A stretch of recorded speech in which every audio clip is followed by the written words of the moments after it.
Ce qu'il faut au départ, c'est l'engagement des États, c'est-à-dire des pays qui sont sur le trajet.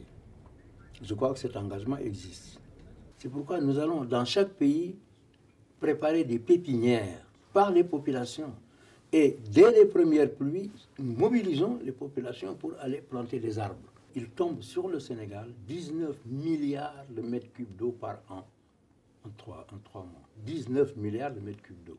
Mais cette eau s'infiltre dans le sol ou va à la mer.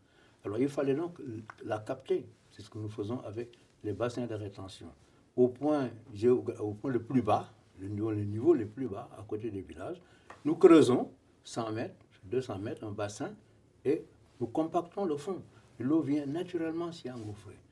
Et cette eau permet aux paysans de faire la culture maraîchère, de faire boire le bétail. C'est extraordinaire, ça change complètement la vie des paysans. Selon les scientifiques, il y a des plantes qui, après 3 mois d'eau, de pluie, n'ont plus besoin d'eau pendant les 9 mois qui suivent, jusqu'à la prochaine saison de pluie. Alors, l'autre chose aussi, c'est que nous devons mettre les femmes en situation de ne plus couper le bois, des petites forêts, la savane.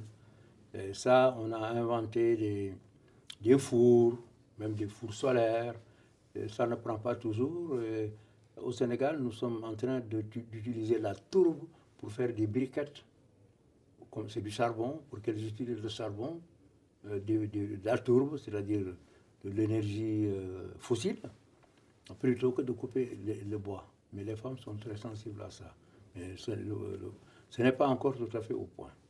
C'est un projet de toute l'humanité qui peut réussir, qui doit réussir. Parce que nous contribuons à l'émission d'oxygène par les plantes et à la limitation relative de l'émission des gaz à effet de serre. Parmi l'une des causes de l'augmentation des prix des denrées de première nécessité, il y a la rétention de certains produits agricoles par certains pays qui disent « nous ne pouvons plus exporter ». Pour 2 raisons, la population a augmenté dans ces pays-là. Et deuxièmement, le niveau de vie des populations a augmenté. Ces populations ont besoin de manger justement des denrées qu'ils ne mangeaient pas avant.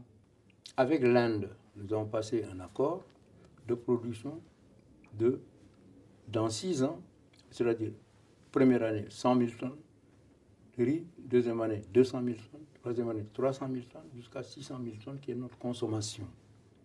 Mais en attendant, l'Inde nous fournit, nous vend le riz dont nous avons besoin, 600 000 tonnes la première année, 500 000 tonnes la deuxième année, 400 000 la troisième année, de sorte que il y a un mouvement inverse qui fait qu'au bout de 6 ans, nous n'aurons pas besoin d'importer de l'Inde.